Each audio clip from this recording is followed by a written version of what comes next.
Rono, by the way, running as a guest artist. Guest artist in every sense, because he's the man who's attracted the crowd. There's about 4,000 to 5,000 people packed in the main stand. And he really is the man they've come to see this afternoon, fulfilling an obligation, a promise he made to run the recent Rotary Watches meeting. But because of the President of Kenya's death, he wasn't able to compete. Bernie Ford taking Vaino down the back straight, but the big Finn may well dig in behind him. Bernie Ford, of course, not noted for his fast finish, and having got there now, has got to make it painful for the Finn all the way.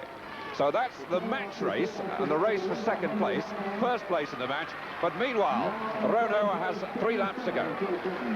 The pace, by the way, has slowed quite a bit in the closing stages because there's a 6 to 7 metre headwind in the finishing straight. The last 3 laps have been very even paced by Rono, 68, 68, 68.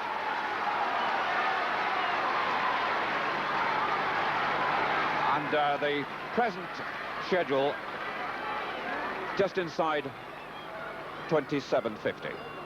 Ford not shaking Vaino.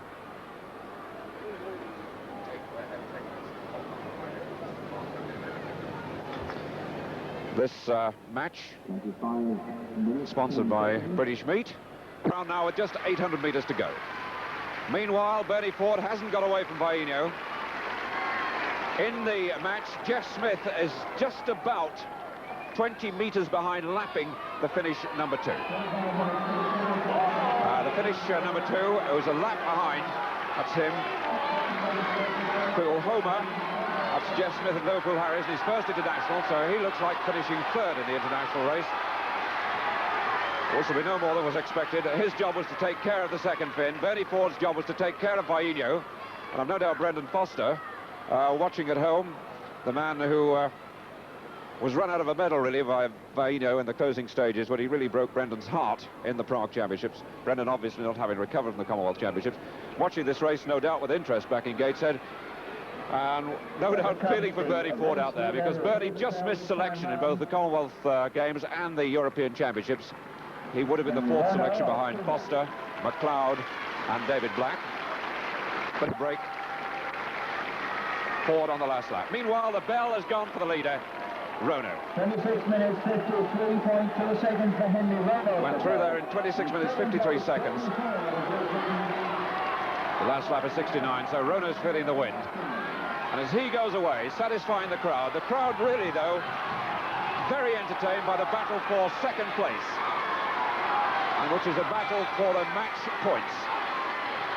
They've got the bell. Meanwhile, Rono is approaching the 200-metre mark. That's all he's got left. And Rono really kicking it in now. And certainly, like all these Kenyans, when he appears at a meeting, he gives full value. There's no hanging about, and he goes on to Italy tomorrow to take on Ortiz, the European 5,000-metre champion in Italy.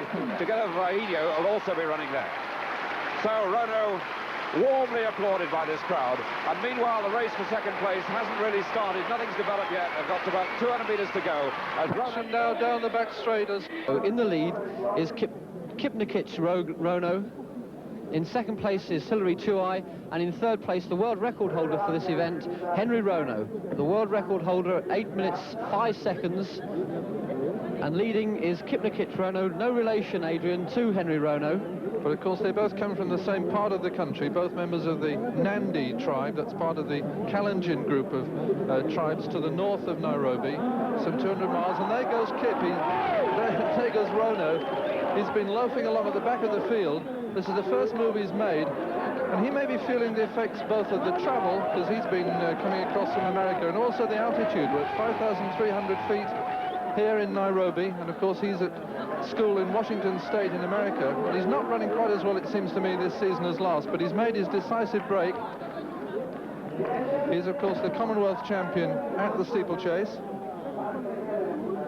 We're not into a very fast time at the moment, but even so, as you say, we're at altitude. And it's interesting to see Tuai, who's already run 8 minutes 24 for this event this year, one of the leading times in the world, trailing back into third place. But he was complaining before the race today of very sore legs from steeplechasing, and he was rather reluctant, I think, to win this race. What about Henry's hurdling style?